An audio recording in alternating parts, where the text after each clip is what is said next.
Hello student, আমি Tapas sir. আজকে এই ভিডিওতে তোমাদের ফিফথ সেমিস্টার হিস্ট্রি অনার্সের যে CC11 পেপারটি আছে তার মার্কস 10-এর অধ্যায়ভিত্তিক সাজেশন অর্থাৎ তোমাদের ফুল সাজেশন নিয়ে চলে এসেছি এবং তোমাদের বলার আছে যে তোমাদের কিন্তু CC11-এর বিগত যে 4 বছরের ছোট প্রশ্ন উত্তর আমি করে দিয়েছি, তার লিঙ্ক এই ভিডিওর ডিসক্রিপশন বক্সে দিয়ে দেবো, তোমরা পারলে দেখে নিও। এবং তোমাদের যে কোশ্চেন পেপার 4 বছরের তার কোশ্চেন পেপারের লিঙ্কও এই ভিডিওর ডিসক্রিপশন বক্সে দিয়ে দেবো, তোমরা পারলে কিন্তু দেখে নিও। আর যারা এখন চ্যানেলটিকে সাবস্ক্রাইব করনি অবশ্যই চ্যানেলটিকে সাবস্ক্রাইব করে রাখো এরকম ভিডিও সবাইকে পাওয়ার জন্য। তো দেখো, তোমাদের প্রথম প্রশ্ন, ফরাসি বিপ্লবে দার্শনিকদের ভূমিকা লেখো। ভেরি ভেরি ইম্পর্টেন্ট প্রশ্ন এবং 2022 সালে এসছে। আমি তোমাদের বলবো এই বছর তোমাদের কিন্তু 2022 সালের প্রশ্নপত্রটি খুবই ইম্পর্টেন্ট, ঠিক আছে? তো এইটা কিন্তু এসেছিলো এবং এবছর পরীক্ষা কিন্তু বিশাল বিশাল চান্স এই প্রশ্নটি। নেক্সট, নেপোলিয়নকে বিপ্লবের সন্তান হিসাবে আখ্যায়িত করা কতটা যুক্তিযুক্ত বা নেপোলিয়নের আভ্যন্তরীণ সংস্কারের পরিপ্রেক্ষিতে বিষয়টি ব্যাখ্যা করো। এটিও 2022 সালে এসেছিলো এবং এবছর পরীক্ষা কিন্তু বিশাল বিশাল ইম্পর্টেন্ট এই প্রশ্নটি, ভালো করে করবে। নেক্সট তোমার পরের প্রশ্ন, তুমি কি মনে করো জার্মানি কোনোদিনই ঐক্যবদ্ধ হয়নি? জার্মানি প্রাশিয়া কর্তৃক বিজিত হয়েছিল। এটিও কিন্তু পরীক্ষা কিন্তু এবছর বিশাল ইম্পর্টেন্ট, পরীক্ষা কিন্তু আসার চান্স প্রবল, ঠিক আছে? নেক্সট দেখো পরের প্রশ্ন, 1930-এর দশকে মহামন্দার প্রকৃতি আলোচনা করো। এটিও 2022 সালে এসেছিলো। এটিও ভালো কথা করবে, খুবই ইম্পর্টেন্ট প্রশ্ন পরীক্ষা বলতে তোমাদেরকে আমি ভালো কথা করবে, ঠিক আছে? নেক্সট তোমাদের পরের প্রশ্ন তোমাদের 1917 সালে রুশ বিপ্লব সম্পর্কে লেখো বা এই বিপ্লবে লেনিনের ভূমিকা লেখো। এটিও কিন্তু খুবই গুরুত্বপূর্ণ প্রশ্ন এবং তোমাদের কিন্তু পরীক্ষায় বিশাল বিশাল প্রবল এবারের পরীক্ষা কিন্তু আসার জন্য, তাই তোমাদের বলবো এটিও তোমরা কিন্তু ভালো করে করবে। নেক্সট দেখো তোমাদের পরের প্রশ্ন, মহাদেশীয় অবরোধ কি? এই ব্যবস্থার নেপোলিয়নের পতনে কতটা দায়ী ছিল? ভেরি ভেরি ইম্পর্টেন্ট প্রশ্ন। নেক্সট, সন্ত্রাসী রাজত্বের মূল্যায়ন করো। তো এই 1 থেকে 7 অবধি তোমরা কিন্তু খুব ভালো করে পড়বে। এর মধ্যে তোমরা কিন্তু প্রায় ম্যাক্সিমাম তোমরা কিন্তু কমন পেয়ে যাবে। যদি প্রশ্ন খুব কঠিন হয়ে থাকে তাহলে আমরা বলবো আমি কিছু সাপোর্টিং প্রশ্ন তোমরা কিন্তু অবশ্যই করে যাও।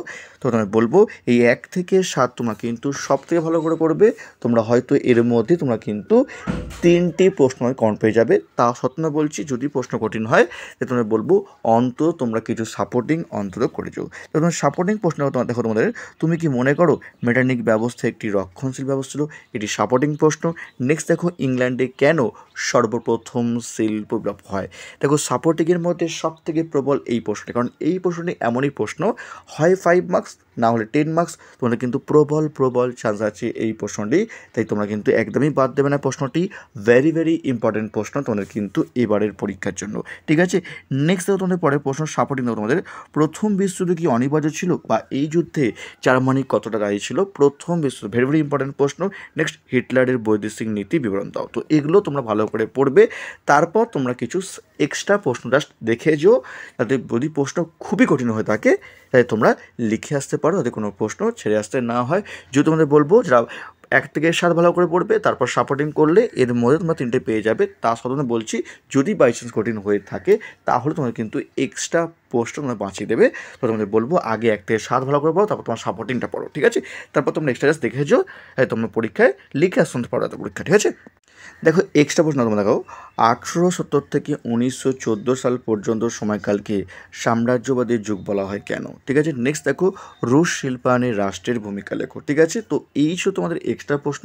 যদি কেউ হিস্ট্রি অনার্স বা পাস অনলাইন বা অফলাইন ক্লাস করতে চাও, ভিডিওর স্ক্রিনে এবং ডেসক্রিপশন বক্সে ফোন নাম্বার দেওয়া আছে, তোমরা চাইলে কিন্তু আমার সঙ্গে জয়েন করতে পারো। আমি অফলাইনে শিয়ালদার যে সৈন্যনাথ কলেজ এবং বেহালার সাইডে যে শোষণা কলেজ তার কাছেই পড়ে থাকি। এমনকি তোমাদের কিন্তু অনলাইন ক্লাসেরও ব্যবস্থা আছে, তোমরা চাইলে 2টি ডেমো ক্লাসও করতে পারো। আমি তোমার চেষ্টা করি তোমাদের অনলাইন ক্লাসটাকে যাতে অফলাইনের মতো করানো যায়, যাতে তোমরা সহজেই পড়া তোমরা বুঝতে পারো বা লিখতে পারো, ঠিক আছে? যদি ক্লাস করতে চাও তাহলে স্ক্রিনে আমার ফোন নাম্বার দেওয়া আছে, তোমরা চাইলে কিন্তু আমার সঙ্গে জয়েন করতে পারো। তো আজকের মতো এটুকুই। যারা এখন চ্যানেলটিকে সাবস্ক্রাইব করোনি অবশ্যই চ্যানেলটিকে সাবস্ক্রাইব করে রাখো এরকম ভিডিও সবাই পাওয়ার জন্য। তো আজকের মতো এটুকুই, খুব তাড়াতাড়ি তোমার জন্য নতুন ভিডিও নিয়ে আবার আসবো।